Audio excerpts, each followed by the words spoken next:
जिनसे प्राण पाए, याद न आए क्यों जिनसे प्राण पाए, देगा कौन इतना प्यार आपके सिवाय। आपकी याद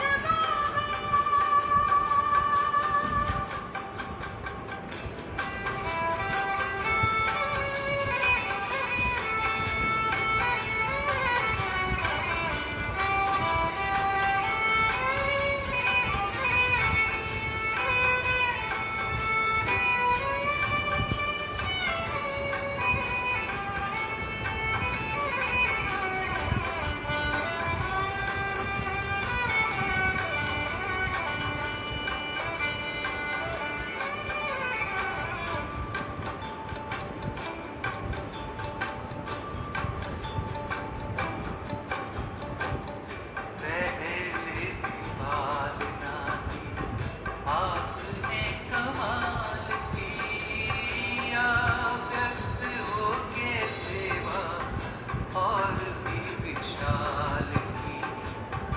सोच के ऐसी सेवा आँख भर आए, सोच के ऐसी सेवा आँख भर आए, देगा कौन इतना प्यार आपके सिवाय। आपकी याद बाबा।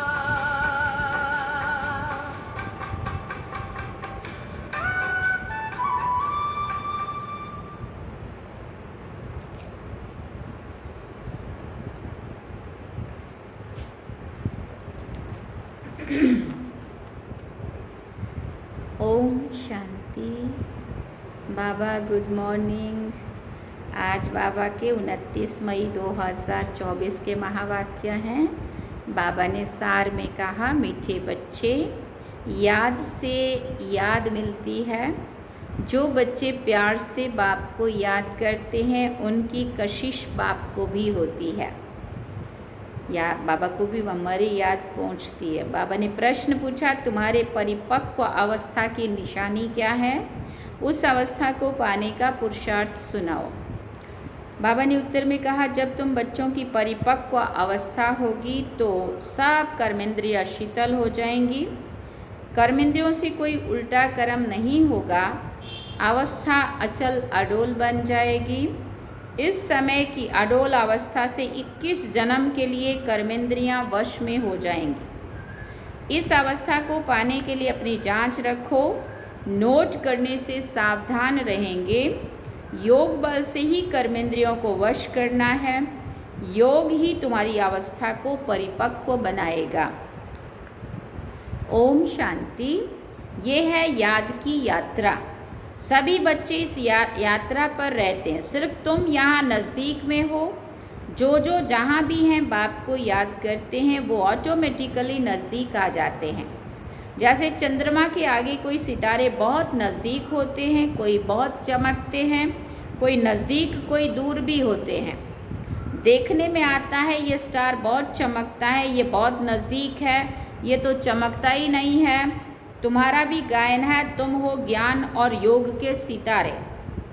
ज्ञान सूर्य मिला है बच्चों को।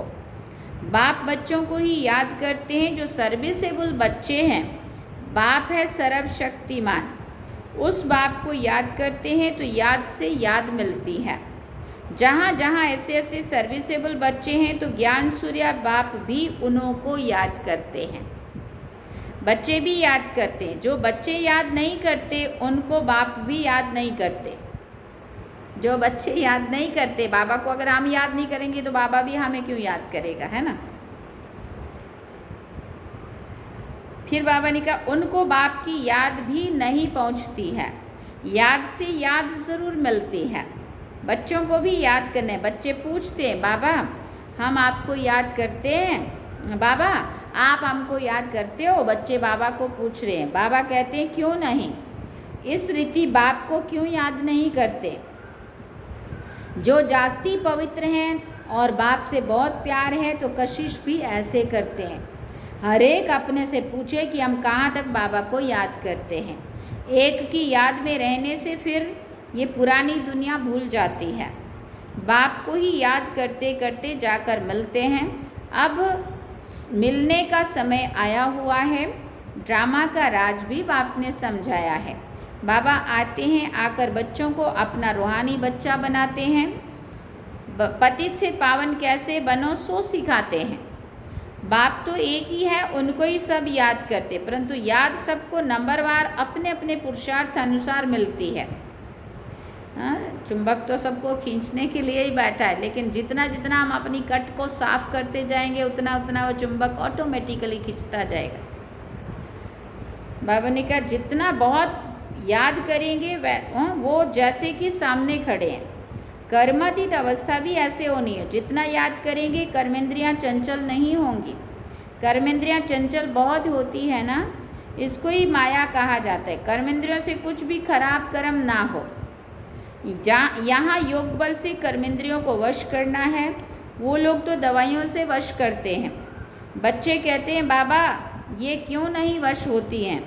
बाबा कहते हैं तुम जितना याद करेंगे उतना कर्मेंद्रियां वश हो जाएंगी। इसको कहा जाता है कर्मातीत अवस्था। ये सिर्फ याद की यात्रा से ही होता है, इसलिए भारत का प्राचीन राजयोग भी गाया हुआ है। सो तो भगवान ही सिखाएंगे। भगवान सिखलाते हैं अपने बच्चों को। तुम्हें इन विकारी कर्मेंद्रियों पर योग बल से जीत पाने का पुरुषार्थ करना है। संपूर्ण पिछाड़ी में होंगे। जब परिपक्व अवस्था होगी फिर कोई भी कर्मेंद्रियां चंचलता नहीं करेंगी। अभी चंचलता बंद होने से फिर 21 जन्म के लिए कोई भी कर्मेंद्रियां धोखा नहीं देंगी। 21 जन्म के लिए कर्मेंद्रियां वश हो जाती हैं। सबसे मुख्य है काम। याद करते करते कर्मेंद्रियां वश होती जाएंगी। अभी कर्मेंद्रियों को वश करने से आधा कल्प के लिए इनाम मिलता है। वश नहीं कर सकते हैं तो फिर पाप रह जाते हैं। तुम्हारे पाप योग बल से कटते जाएंगे। तुम पवित्र होते जाते हो। यह है नंबर 1 सब्जेक्ट। बुलाते भी हैं पतित से पावन होने के लिए, तो बाप ही आकर पावन बनाते हैं। बाप ही नॉलेजफुल है। बाप कहते अपने को आत्मा समझो, बाप को याद करो। ये भी नॉलेज है। एक है योग की नॉलेज, दूसरा है 84 जन्म के चक्र की नॉलेज।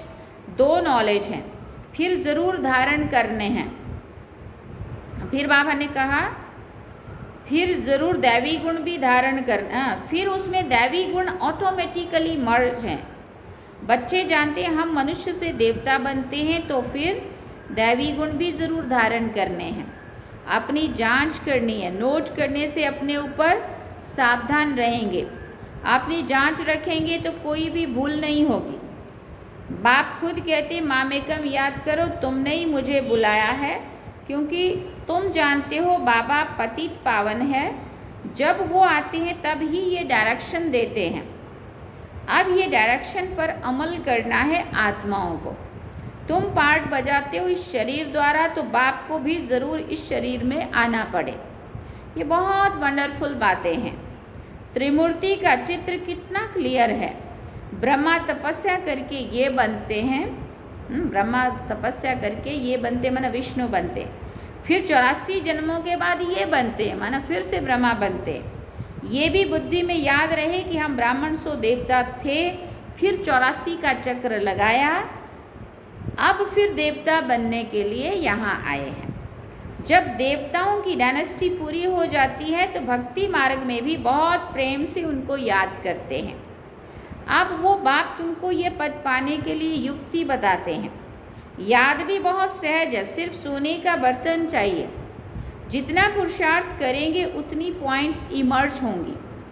ज्ञान भी अच्छा सुनाते रहेंगे, समझेंगे जैसे कि बाबा हमारे में प्रवेश करके मुरली चला रहे हैं। मतलब इतनी बाबा की मदद अनुभव करेंगे। बाबा भी बहुत मदद करते हैं। औरों का भी कल्याण करना है, वो भी ड्रामा में नोंद है। एक सेकंड ना मिले दूसरे से, टाइम पास होता जाता है। इतने वर्ष इतने मास कैसे पास होते हैं, शुरू से लेकर टाइम पास होता आया है। ये सेकंड फिर 5000 वर्ष के बाद रिपीट करेंगे। ये भी अच्छी रीति समझना है और बाप को याद करना है, जिससे विक्रम विनाश होंगे। और कोई उपाय नहीं है, बाबा ने कहा। इस समय जो कुछ करते आए हो वो सब थी भक्ति। हाँ, इतना समय जो कुछ करते आए हो वो थी भक्ति। कहते भी हैं भक्ति का फल ज्ञान देंगे।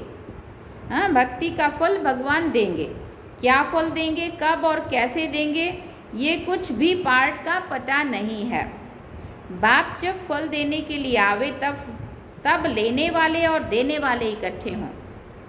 हाँ, लेने वाले को भी तो आना पड़ेगा ना। देने वाला आएगा तो लेने वाले और देने वाले दोनों इकट्ठे होते हैं, और वो ये संगम युग है। ड्रामा का पार्ट आगे चलता जाता है सारे ड्रामा में। अभी ये है अंतिम लाइफ। हो सकता है कोई शरीर भी छोड़ दे, और कोई पार्ट बजाना है तो जन्म ले भी सकते हैं। किसी का बहुत हिसाब किताब होगा तो जन्म ले सकते हैं। किसी के बहुत पाप होंगे तो घड़ी घड़ी एक जन्म ले, फिर दूसरा तीसरा जन्म लेते छोड़ते रहेंगे। ये भी सबसे बड़े पापों की सजा ही होती है, बार बार जन्म लेना और बचपन में शरीर छोड़ देना, दोबारा जन्म लेना, है ना। 9 महीने गर्भ में पल पल कैसे काटना, और उसके बाद बाहर निकले और फिर चले गए। गर्भ में आया, दुख भोगा, फिर शरीर छोड़ दूसरा लिया। काशी कलवट में भी ये हालत होती है। पाप सिर पर बहुत है, योग बल तो है नहीं। काशी कलवट खाना ये है अपने शरीर का घात करना। आत्मा भी समझती है ये घात करते। कहते भी हैं बाबा आप आएंगे तो हम आप पर बलिहार जाएंगे। बाकी भक्ति मार्ग में बलि चढ़ते हैं, वो भक्ति हो जाती है। दान पुण्य तीर्थ आदि जो कुछ भी करते हैं वो किससे लेन देन नहीं होता, वो किससे लेन देन होती है, पाप। किससे लेन देन होती है, पाप आत्माओं से। रावण राज्य है ना, बाबा कहते हैं खबरदारी से लेन देन करना। कहाँ कोई खराब काम में लगाया तो सिर पर बोझा और चढ़ जाएगा। हम समझ रहे हैं दान पुण्य हो रहा है, लेकिन वो सिर पे बोझा और चढ़ जाएगा। दान पुण्य भी बड़ी खबरदारी से करना होता है। गरीबों को तो अन्न और कपड़े का दान किया जाता है, वह आजकल धर्मशालाएं आदि भी बनाकर देते हैं। साहूकारों के लिए तो बड़े बड़े महल हैं, गरीबों के लिए है झोंपड़ियाँ। वो तो गंदे नाले के आगे रहे हुए हैं। उस कीचड़े की खाद बनती है जो बिकती है, जिस पर फिर लोग खेती करते हैं।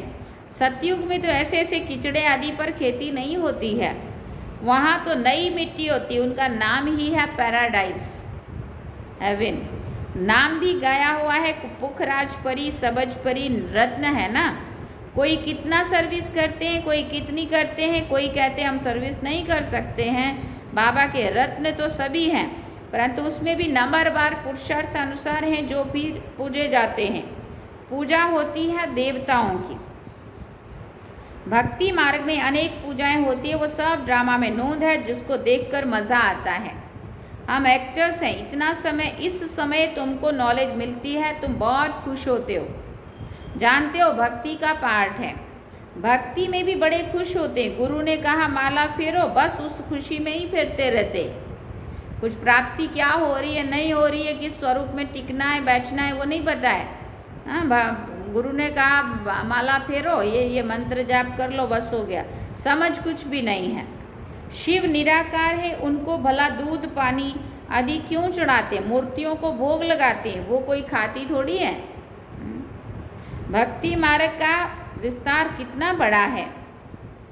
भक्ति है झाड़, ज्ञान है बीज। रचता और रचना को सिवाय तुम बच्चों के और कोई भी जान नहीं सकते। कोई कोई बच्चे तो अपनी हड्डियां भी इस सर्विस में स्वाहा करने वाले हैं। तुमको कोई कहते हैं ये तुम्हारी कल्पना है। बाबा ने कहा अरे ये तो वर्ल्ड की हिस्ट्री ज्योग्राफी रिपीट होती है, कल्पना रिपीट थोड़ी होती है। ये तो नॉलेज है, ये नई बातें हैं नई दुनिया के लिए। भगवान उवाच, भगवान भी नया, उनके महावाक्य भी नए। वो कहते हैं कृष्ण भगवान उवाच, तुम कहते हो शिव भगवान उवाच। हर एक की अपनी अपनी हर एक की अपनी अपनी बातें हैं, एक ना मिले दूसरे से। ये है पढ़ाई, स्कूल में पढ़ते हो ना, कल्पना की तो बात ही नहीं है। बाप है ज्ञान का सागर, नॉलेजफुल। जबकि ऋषि मुनि भी कहते हैं हम रचता रचना को नहीं जानते, उन्हों को ये नॉलेज कहाँ से मिले। जबकि आदि सनातन देवी देवता धर्म को ही नहीं जानते हैं। जिन्होंने जाना उन्होंने पद पाया। फिर जब संगम युग आवे तब बाप आकर समझावे। ये नए नए इन बातों में मूंझते हैं, कहते हैं बस तुम इतने थोड़े ही राइट हो, बाकी सब झूठे हैं। तुम समझाते हो गीता जो माई बाप है उसे ही खंडन कर दिया है, बाकी सब तो रचना है, उनसे वर्षा मिल ना सके, वेद शास्त्रों की रचना और रचना की नॉलेज हो ना सके। पहले तो बताओ वेदों से कौन सा धर्म स्थापन हुआ? बाबा ने कहा धर्म तो है ही 4, हर एक धर्म का धर्म स्थापक एक ही होता है। बाप ब्राह्मण कुल स्थापन करते हैं, ब्राह्मण ही फिर सूर्यवंशी चंद्रवंशी कुल में अपना पद पा लेते हैं। बाबा आके हमें धर्म कर्म श्रेष्ठ करना सिखाते हैं, ब्राह्मण बनाते हैं। सच्चे ब्राह्मण जो बनते हैं वही फिर सूर्यवंशी चंद्रवंशी अपने अपने पुरुषार्थ के आधार पे बन जाते हैं। बाप ब्राह्मण कुल स्थापन करते हैं, ब्राह्मण ही फिर सूर्यवंशी चंद्रवंशी कुल में अपना पद पाते हैं। बाप आकर तुमको सन्मुख समझाते इस रथ द्वारा। फिर बाबा ने कहा रथ तो चाहिए ना, आत्मा तो निराकार है, उनको साकार शरीर मिलता है। आत्मा क्या चीज़ है उनको ही नहीं जानते तो बाप को फिर कैसे जानेंगे? राइट तो बाप ही है ना, बाकी सब है अनराइटियस, जिससे फायदा कुछ भी नहीं। माला किसकी सिमरते हैं? बाबा ने कहा कुछ भी पता नहीं, बाप को ही नहीं जानते। बाप खुद आकर अपना परिचय देते हैं, ज्ञान से सद्गति होती है। फिर बाबा ने कहा आधा कल्प ज्ञान, आधा कल्प है भक्ति। भक्ति मार्ग शुरू होती है, बाबा ने कहा भक्ति मार्ग शुरू होती है रावण राज्य से। भक्ति में सीढ़ी नीचे उतरते उतरते तमो प्रधान बन पड़े हैं, किसी के भी ऑक्यूपेशन को नहीं जानते हैं। भगवान की कितनी पूजा करते हैं जानते कुछ भी नहीं है। तो बाप समझाते इतना ऊंच पद पाने के लिए अपने को आत्मा समझना, अपने को आत्मा समझना है और बाप को याद करना है, इसमें है मेहनत। अगर किसी की बुद्धि मोटी है तो मोटी बुद्धि से याद करे, परंतु एक को ही याद करे। मोटी बुद्धि तो मोटी बुद्धि, लेकिन इतना बड़ा बाप याद तो इतने में उसमें भी आ ही सकता है। गाते भी हैं बाबा आप आएंगे तो हम आपसे ही बुद्धि योग जोड़ेंगे। अब बाप आए हैं, तुम सब किससे मिलने आए हो? फिर बाबा पूछते हैं जो प्राण दान देते हैं, आत्मा को अमर लोक में ले जाते हैं। बाप ने समझाया है काल पर जीत पहनाता हूँ, तुमको अमर लोक में ले जाता हूँ। दिखाते हैं ना अमर कथा, पार्वती को सुनाई। अब अमर कथा तो एक ही है, हिमालय पहाड़ पर बैठकर थोड़ी कथा सुनाएंगे। भक्ति मार्ग की हर बात में वंडर लगता है ना वंडर। अच्छा, मीठे मीठे सिकेल दे बच्चों प्रति माता पिता बाप दादा का याद प्यार और गुड मॉर्निंग। रूहानी बाप की रूहानी बच्चों को नमस्ते। हम रूहानी बच्चों की रूहानी माता पिता बाप दादा को दिल व जान सिख व प्रेम से याद प्यार, गुड मॉर्निंग, नमस्ते, थैंक यू बाबा, शुक्रिया बाबा। अवधारणा के लिए मुख्य सार है, पहला पॉइंट, योग बल से कर्मेंद्रिय जीत बन संपूर्ण पवित्र बनना है। इस अवस्था को पाने के लिए अपनी जांच करते रहना है। दूसरी बात, सदा बुद्धि में याद रखना है कि हम ही ब्राह्मण सो देवता थे, अब फिर देवता बनने के लिए आए हैं। इसलिए बहुत खबरदारी से पाप और पुण्य को समझकर लेन देन करनी है।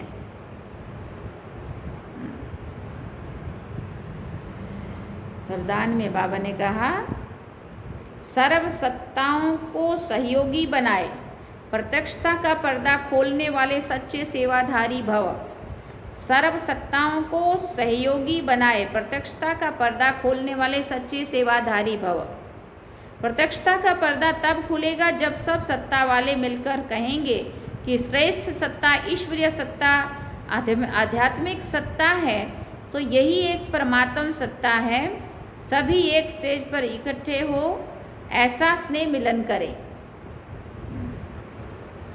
इसके लिए सबको स्नेह के सूत्र में बांध। अब स्नेह मिलन करेंगे तो उसके लिए क्या करना पड़ेगा?